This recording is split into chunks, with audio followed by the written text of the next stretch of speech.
Good afternoon. Today, a grand jury sitting in the Eastern District of North Carolina returned an indictment against James Comey on 2 counts. The first count is that on or about May 15th of last year, he knowingly and willfully making a threat to take the life of and to inflict bodily harm upon the President of the United States. Count 2, same day, May 15th, 2025, that the defendant, James Comey, knowingly and willfully transmitting in interstate commerce a communication that contained a threat to kill the President of the United States. Both of these counts carry a maximum term of imprisonment of 10 years. So I think it's fair to say that threatening the life of anybody is dangerous and potentially a crime. Threatening the life of the President of the United States will never be tolerated by the Department of Justice. Over the past year, this department has charged dozens of cases involving threats against all sorts of individuals. We take these seriously, every single one of them. For example, just today in the Northern District of Florida, there was a guilty plea from an individual who threatened multiple political leaders, including President Trump. In the Eastern District of North Carolina, where this case was indicted earlier today, there are multiple threats cases very similar to this one, including one where the defendant pled guilty recently to threatening former President Biden, another one that's scheduled to go to trial this summer, another one indicted, an individual was indicted for threatening Tom Homan. I say that to say that while this case is unique and this indictment stands out because of the name of the defendant, his alleged conduct is the same kind of conduct that we will never tolerate and that we will always investigate and regularly prosecute. I want to take a moment to thank the hardworking members of the FBI who investigated this case over the past 11 months or so, the United States Secret Service, who also assisted in this investigation, and the United States Attorney's Office for the Eastern District of North Carolina, led by United States Attorney Ellis Boyle, who's standing to my right. This was an investigation that remains ongoing. That's been ongoing for about a year, and that's all we're going to say about it today. I will let the U.S. Attorney Boyle speak now, and then after that, Director Patel. Thank you. Thank you, Mr. Attorney General.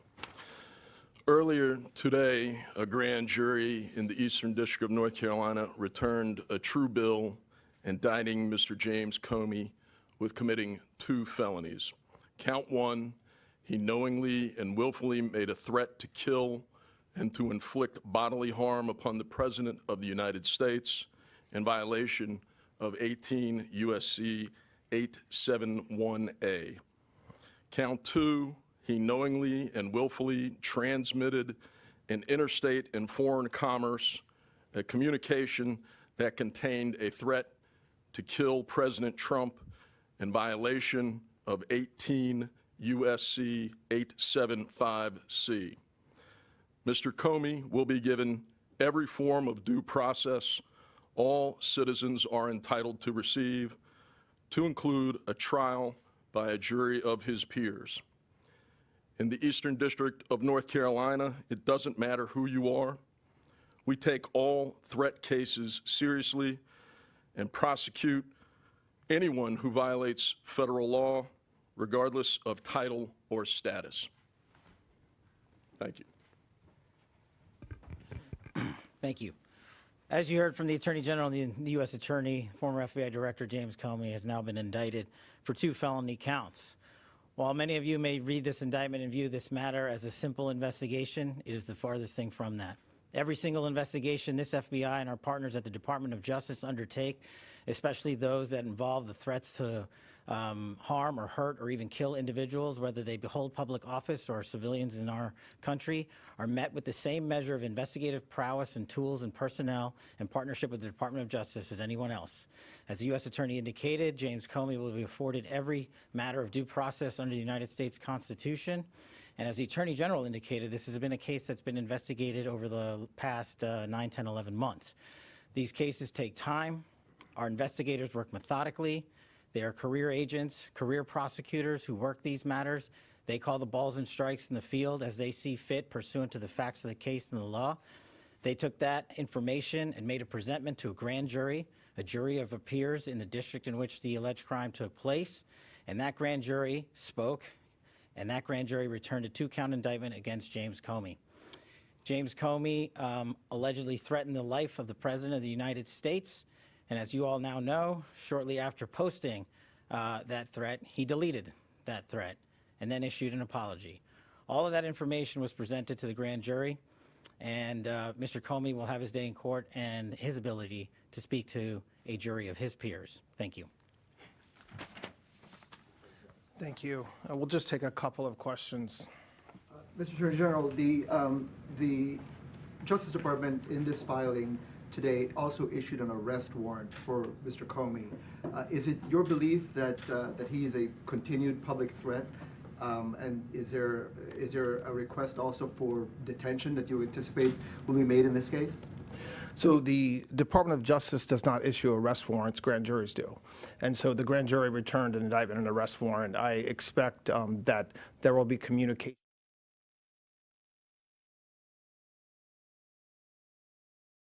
Like hundreds of others do every year, there will be some sort of arraignment set by the judge or assigned to the magistrate judge, and when that happens, you'll know about it. But in this is being handled differently from the last time he was indicted. That's my reference. In this case, the department requested an arrest warrant, right? Well, I don't think that it's public or clear what the department requested. The grand jury issued an arrest warrant. Go ahead. Yes. Sir, how will you prove intent when, as the director had acknowledged, Mr. Comey said he did not associate 86 with doing harm, and he took it down promptly, said it was political speech, not an intent to harm the president? Well, it's not, this case was indicted today. This conduct occurred about a year ago, May 15th of last year. There's been a tremendous amount of investigation. And how do you prove intent in any case? You prove intent with witnesses, with documents, with the defendant himself to the extent it's appropriate. And that's how we'll improve intent in this case. And so I think that talking about what Mr. Comey will or will not do if there's a trial, when there's a trial, it's very premature for me to do that today.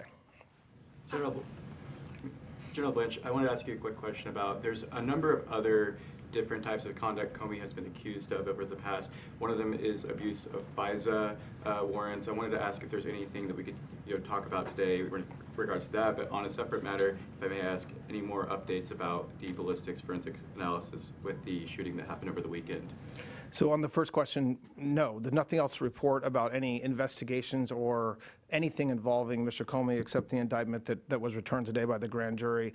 I don't have anything further to talk about with the ballistics that are still being analyzed. And I said it yesterday, and every law enforcement member who is speaking on this issue is saying the same thing as they should, which is that this is an ongoing investigation with really, really smart experts trying to understand what happened in that shooting and where the bullets went and ended up and where the bullets came from. And once that is at a place where we can definitively say, to the extent we can definitively say, we will let you know.